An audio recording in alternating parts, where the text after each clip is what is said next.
वैष्णव जन तो दीने कहिए जे पीड़ पड़ाई जानी रे। वैष्णव जन तो दीने कहिए जे पीड़ पड़ाई जानी रे। बरदू के उपकार करे तो ये मन अभिमान ना आनी रे। अब मानते हैं कि ये जो सा अब ये इन्होंने जो भजन गाया ये सही नहीं गाया, गलत गाया, इसके प्रोटेस्ट करते हैं, इसके खिलाफ है। ये तो गलत है, मैं तो गलत कह रहा हूँ, सरासर गलत है, लेकिन अल्लाह की ये बताइए उसमें से एक निशानी है।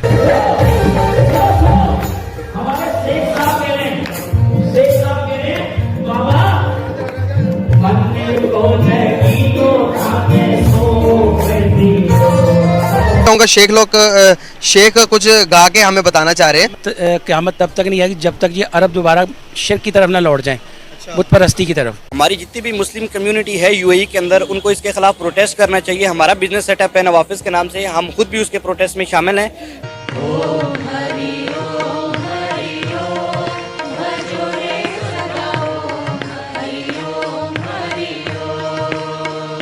इंडिया ने आके उधर अरब में मंदिर भी बनाया, सऊदी अरब में, दुबई में बनाया सऊदी। तो ये क़यामत की निशानियों में से एक है। जब मुसलमानों के अंदर से ईमान की ताकत खत्म होती जाएगी ना, जैसे जैसे खत्म होगी वैसे वैसे ये बुद्ध मत जो लोग हैं, ईसाई, हिंदू, सिख, इन्होंने ऊपर आना शुरू हो जाना है। नबी जो फरमाया ना वो हक है, बरहक है, झूठ तो नहीं हो सकता, तो वो वही हो रहा है, तो इन्होंने करना है। मतलब क़यामत की निशानियों में से एक है। जी बिल्कुल है, ये क़यामत की निशानियों में से एक है, ये होगा। क्यों? जो अल्लाह के नबी ने फरमा दिया अल्लाह ने अपने नबी के ज़रिए, तो वो उसमें कोई कमी कोताही करेंगे तो हम भी इस्लाम से खारिज हैं। तो हमारा ईमान है कि जो अल्लाह के नबी ने फरमाया वो सही है। तो क़यामत की निशानियों में से ये है कि अरब दोबारा बुत परस्ती की तरफ, शिर्क की तरफ लौटेंगे, तो ये वो कर रहे हैं। ये हमारे दिलों के साथ खेलने वाली बात है ना। इस्लाम के कपड़े पहने हुए लेकिन इस्लाम के बंदे नहीं है। ये मैं आपको बता रहा हूँ, ये शेख ही हैं, ये इनकी मैं वो सिख की दाढ़ी लगा दी तो उसको उतारा तो मुसलमान बना दिया, ये सब फ्रॉड है। आप ये मानते नहीं कि मानता हूँ कि मदीने शरीफ के रहने वाले लोग पाक नबी सल्लल्लाहु अलैहि वसल्लम कलमा को ये हरकत नहीं कर सकते।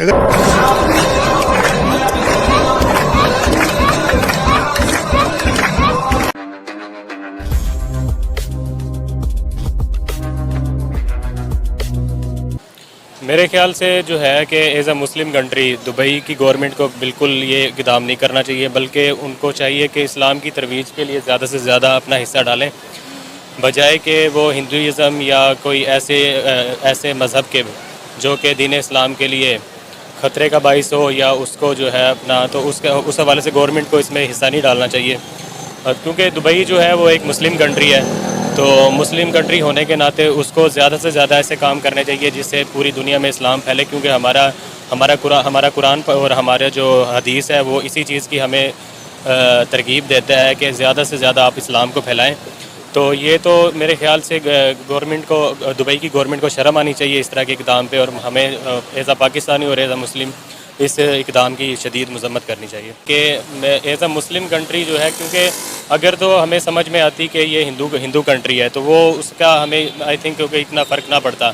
लेकिन ये इंतहाई दुख की बात है कि एक मुस्लिम कंट्री बजाय के मस्जिद बनाए, बजाय के मदरसा बनाए जिससे इस्लाम की जो है वो दावत लोगों में फैले, तो वो एक ऐसे मंदिर को जो है ना वो बनाने के लिए सपोर्ट कर रहा है जो कि बिल्कुल गलत रवायत है। उन बातों को तब भी नहीं मानते। कुरान में मुझे बताएं, कहा गया है कि तलवार किसी के गर्दन पे रख के उससे इस्लाम कबूल करवाएं, उसके सर पे पिस्टल रख के उससे इस्लाम कबूल करवाएं, छोटी छोटी बच्चियों को अगवा करें, उनको जबरन इस्लाम कबूल करवाएं और बड़ी उम्र के मर्दों से उनकी शादियां करवाएं। क्या कुरान या इस्लाम हमें ये दर्श देता है? नहीं, इस्लाम बिल्कुल भी इस चीज़ का दर्श नहीं देता। और लेकिन फिर भी ये पाकिस्तान में हो रहा है।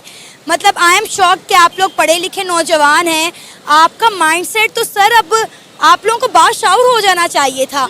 लेकिन मुझे जानकर आपके तासुरात बड़ी हैरत हो रही है कि अभी भी आप इस चीज़ को सपोर्ट नहीं कर रहे। ये जड़ावाला का वाक़या देख लें, क्या किया वहाँ, एक सिर्फ इल्ज़ाम की बुनियाद पर हमने हमारी माइनॉरिटीज़ के साथ क्या किया, हज़ारों की तादाद में लोगों के साथ हमने क्या किया, कितने घर जला दिए, गिरजा घर हमने तोड़ दिए। तो क्या ये एकदम ठीक था? अगर सर हम बना नहीं सकते तो किसी का बना बनाया तबाह करना भी हम डिजर्व नहीं करते। मैडम देखें, ये एक वो मिसाल कायम करना चाहते हैं कि हम इतना बड़ा यानी कि मंदिर बना रहे हैं, और दुबई एक स्टेट है, उसमें बड़े बड़े बिजनेस टाइकून जो है ना वो मिलके एक स्टेट बना रहे हैं और इसको इस चीज़ को सपोर्ट कर रहे हैं। आपने मेरे से सवाल किया, मैं आपसे छोटा सा एक सवाल करना चाहता हूँ। हमारा जो खाना काबा है, अगर उसके नज़दीक कोई इतना बड़ा मंदिर बनाया जाता तो आपको कैसा फील होता? ये हमारे दिलों के साथ खेलने वाली बात है ना। हम इस चीज़ को डिफेंड करते हैं कि ये चीज़ नहीं होनी चाहिए। वो इस्लामिक स्टेट है, बेशक एक स्टेट है, सारे बिजनेस टाइकून ने मिलके एक स्टेट बनाई है, लेकिन है वो इस्लामिक स्टेट। कि आप इंडिया को देख रहे हैं, नरेंद्र मोदी को देख लें कि उसने अपने कंट्री में क्या मुस्लिम कम्युनिटी को ये फ्रीडम दे रखी है, तो उसका जवाब सीधा ये है कि मस्जिदें शहीद हो रही हैं, वहाँ पे मुसलमानों को जो है ना वो एक बंदूक की नोक के नीचे रखा हुआ है। ये खबरें आप तक कैसे पहुंचती हैं? क्योंकि मैं नेशनल इंटरनेशनल अफेयर्स पर काम करती हूँ, इंडिया से भी हमारी तरफ से जो है बहुत सारे मुसलमानों से हमारे राब्ते भी हैं, हमने उनके इंटरव्यूज भी किए हैं। मैं ऑन कैमरा आपको बता रही हूँ कि जुम्मे के रोज मैंने बाकायदा लाइव देखा है कि इंडिया में किस तरह बाकायदा लोग जुम्मे के दिन मसाजिद में जाके बाजुमात नमाज अदा करते हैं। देखिए, मेरे कॉन्सेप्ट भी पहले वही थे जो आपके हैं, ठीक है, लेकिन मैंने भी ये चीज आंखों से देखी है, तभी मेरे ख्याल और तासुरात इस बारे में बदले हैं। अगर देखा जाए एक कम्युनिटी के हिसाब से देख लें तो मुस्लिम कम्युनिटी इंतहाई दबी हुई कम्युनिटी है। बाकी वर्ल्ड की आप जितनी भी कम्युनिटीज हैं, चाहे वो कोई भी रिलीजन है, आप देख लें कि वो सुपीरियर हैं। हम लोग गुर्बत की वजह से, जहालत की वजह से, इसका कोई भी लगा लें आप, तो उसकी वजह से ये है कि पाकिस्तान की ना बाहर के मुल्क में इज्जत है, ना पाकिस्तान के अंदर इज्जत है। हम लोग अपने झगड़ों से फारग नहीं हैं, हमने दुनिया के मसले क्या हल करने हैं। तो जहाँ तक दुबई की बात है, ये तो अगर बड़े लेवल पे देखा जाए, आलमी बरादरी है, OIC की हमारी बॉडी बनी हुई है मुस्लिम ममालिक की, वो इसमें अपना रोल प्ले कर सकते हैं, लेकिन कोई नहीं करेगा क्योंकि दुबई के पास पैसा है। पाकिस्तान एक गरीब मुल्क है, बेशक एटॉमिक पावर ज़रूर है, लेकिन ये है कि पाकिस्तान की कोई सुनता नहीं है। चाहे लोगों का प्रोटेस्ट आए, चाहे हुकूमत का प्रोटेस्ट आए, रद्दी की टोकरी में जाती हैं बातें, इनको सीरियस कोई भी नहीं लेता। जब मुसलमानों के अंदर से ईमान की ताकत ख़त्म होती जाएगी ना, जैसे जैसे ख़त्म होगी वैसे वैसे ये बुद्ध मत जो लोग हैं, ईसाई, हिंदू, सिख, इन्होंने ऊपर आना शुरू हो जाना है। मैं समझी नहीं आप क्या कहना चाह के रहे, मैं समझी नहीं पाई, मुझे आप समझाएंगे आप क्या कहना चाह रहे हैं? मैं वाकई में आपकी बात नहीं समझी। क्या मंदिर बनाना गलत है?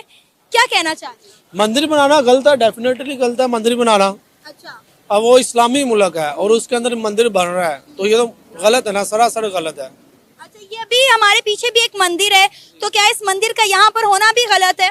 देखें, अगर ये तो पाकिस्तान के आइन के अंदर है कि अगर ये पाकिस्तान हिंदुस्तान बनने से पहले का बना हुआ है, फिर तो ये पाकिस्तान के आइन के अंदर है, जो चीज़ जहाँ बनी हुई है वो पड़ी रहे, उसको हटाया मत जाए। लेकिन अगर ये बाद में कोई तमीरात ऐसी होगी, उसके तो खिलाफ जाएंगे ना लोग। मुझे ये बताएं कि अगर हम बात करें हिंदुस्तान की, इस तरह तो आए रोज वहाँ पर भी बहुत सारी मसाजिद बन रही हैं, तो क्या वो भी गलत है फिर इस तरह? तो फिर वहाँ पे भी मस्जिद नहीं बननी चाहिए? नहीं, ये तो बात गलत नहीं है। देखें, अल्लाह का दिन सच्चा है, अल्लाह का दिन हक है, ठीक है। इसके अलावा जो भी दिन है वो सब गलत है। सिर्फ दिन एक है इस्लाम, उसके अलावा कोई भी दिन सच नहीं है, ठीक है। ये कॉल भी शायद आपने सुना हो कि किसी के झूठे खुदा को, झूठा मत को, कहीं तुम्हारे सच्चे खुदा को कोई झूठा ना कह दे, शायद आपने ये बात सुनी हो। तो आपको पता है, अगर हम मजहबी आज़ादी की बात करें तो हर मुल्क के आइन में वहाँ पर मजहबी आज़ादी मौजूद है। तो फिर इंडिया क्यों नहीं मजहबी आज़ादी दे रहा? क्यों बाबरी मस्जिद शहीद की है उसने? क्यों मस्जिद, देखिए मेरी बात सुने, बाबरी मस्जिद के लिए दोबारा से जगह दी गई ना, आप लोग उसकी बात क्यों नहीं करते? दोस्तों, जैसा कि आपने वीडियो में देखा कि सनातन धर्म से प्रभावित होकर आज दुबई के शेख भी भारतीय नृत्य पर नाच रहे हैं और आए दिन सऊदी के बड़े बड़े हॉल के अंदर भजन के कार्यक्रम होते हैं, जिसमें हिंदू लोगों के साथ साथ दुबई के शेख भी आकर वहां पर भगवान श्री राम के भजन गाते हैं और हिंदू लोगों के साथ ऐसे घुल मिल जाते हैं कि जैसे वो उसने सनातन धर्म को अपना लिया हो। दोस्तों, इस प्रकार की वीडियो जो पाकिस्तानी लोगों ने देखी तो उन लोगों के पैरों तले से जमीन ही खिसक गई। उन लोगों का मानना था कि एक मुसलमान होकर सऊदी के शेखों को इस प्रकार से हिंदू भजन नहीं गाने चाहिए और ना ही उसके धार्मिक कार्यक्रम में शामिल होना चाहिए। यहाँ तक कि दुबई में बना स्वामीनारायण भगवान का मंदिर, जो कि दुनिया का सबसे बड़ा मंदिर है, उसका भी ये लोग पाकिस्तानी विरोध करते हुए नजर आए। दोस्तों, आपने गौर किया होगा कि पाकिस्तान के अलावा जिस किसी भी देश में मुसलमान रहते हैं उसे भारत या फिर हिंदू धर्म से कोई तकलीफ नहीं होती, एक पाकिस्तानी लोग ही ऐसे हैं जो पूरी दुनिया में मुस्लिम धर्म का ठेका लेकर घूमते रहते हैं और कहते रहते हैं कि इस्लाम धर्म ही सच्चा धर्म है। उसके अलावा जो भी धर्म है वो सब कुछ झूठ है। तो दोस्तों आज के लिए बस इतना ही। अगर आपको ये वीडियो पसंद आया हो तो वीडियो को लाइक कर दें और हमारे चैनल को सब्सक्राइब कर लें।